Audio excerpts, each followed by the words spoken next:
ఇవాళ భారతదేశ చరిత్రలో ఎక్కడో ఎమ్మెల్యే అయ్యాడు, ఎంపీ అయ్యాడు, 4 సార్లు 3 సార్లు అనుకునే ధర్మాలు తప్ప స్థానిక సంస్థల్లో కంటిన్యూటీగా 4 సార్లు అయిన ఘనత భారతదేశంలోనే ఇవే ప్రప్రదంగా ఉందని తెలియపరుస్తూ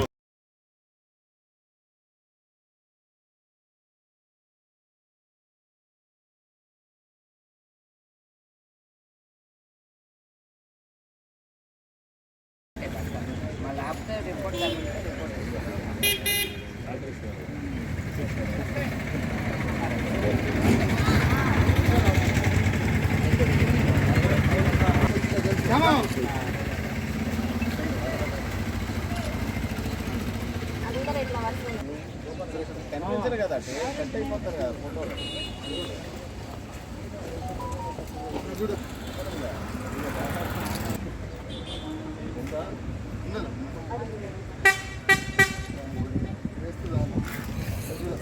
వెళ్ళిపోయినదా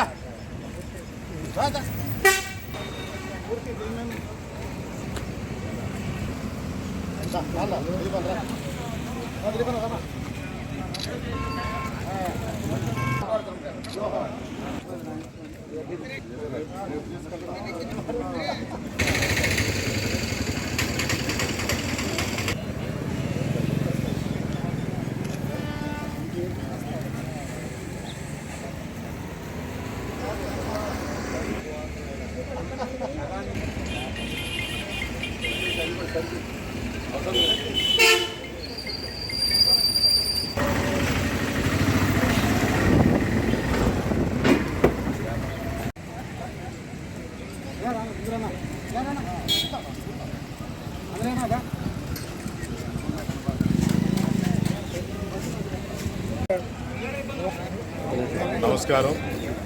ముందుగా ఈరోజు కార్యక్రమానికి ముఖ్య కారణం బాపట్ల మున్సిపాలిటీలో 4వ పర్యాయం వరుసగా, అది కూడా బ్రేక్ లేకుండా వరుసగా 4 పర్యాయాలు కౌన్సిలర్గా చేసిన చేజర్ల కోటేశ్వరమ్మ గారి వర్ధంతి సందర్భంగా ఈరోజు ఇక్కడ అందరం కూడా సమీకరణ అవ్వడం జరిగింది. వారు బాపట్ల మున్సిపాలిటీలో మరి దాదాపుగా 16 సంవత్సరాలు ఏకగ్రీవంగా కౌన్సిలర్గా ఉండి మరి ఇదే ప్రాంతం నుంచి 3 సార్లు ఎన్నికయ్యి ఒక తడవ 14వ వార్డు నుంచి ఎన్నికవడం జరిగింది. మరి ఈ 2 ప్రాంతాలను కూడా అభివృద్ధి చేయడంలో ఆమె ఎంతో చొరవ తీసుకొని మరి ఎంత అభివృద్ధి చేసినా ఆమెని గత 16 సంవత్సరాలు కంటిన్యూగా కౌన్సిలర్ చేశారంటే మనం అందరం కూడా ఆలోచించుకోవాల్సిన అవసరం ఎంతైనా ఉంది.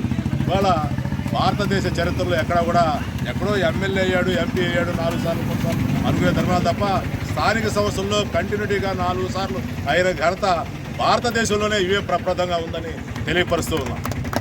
మరి వారితో పాటు మేము కూడా మరి కౌన్సిల్లో ఉండి ఆ కౌన్సిల్ మాతో అందరితో సహకరించి ఆమె ఎన్నో అభివృద్ధి కార్యక్రమంలో పార్టిసిపేట్ చేసి ఈ 18వ వార్డుని ఈ విధంగా అభివృద్ధి చెందడానికి ఆమె ప్రధాన కారకురాలు ఆ రోజుల్లో.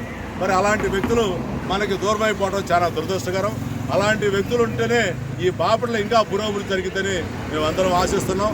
రాబోయే రోజుల్లో వారి కుమారుడు కూడా అదే తరహాలో ఈ బాపట్ల మున్సిపాలిటీలో ఇదే ప్రాంతం నుంచి ఎన్నికవడానికి వాళ్ళు సిద్ధంగా ఉన్నారు. రాబోయే రోజుల్లో ఇదే ప్రాంతం నుంచి అతను కూడా ఏ ప్రభుత్వం ఉన్నా సరే వాళ్ళకి ఇస్తేనే ఇక్కడ గెలవగలుగుతారనే నమ్మకము, పూర్తి విశ్వాసం కూడా మా అందరికీ ఉంది. మరి ఆమె చేసిన సేవలందరూ కూడా మనం కొనియాడుకుంటూ ఆమెకి ఎల్లప్పుడూ మనం ఆమె ఆశీర్వచనాలు మనందరూ కూడా కలగాలని కోరుకుంటూ ఈ అవకాశం ఇచ్చినటువంటి వారి కుటుంబ సభ్యులందరికీ నా యొక్క కృతజ్ఞతలు తెలియపరచుకుంటూ ఉన్నాను.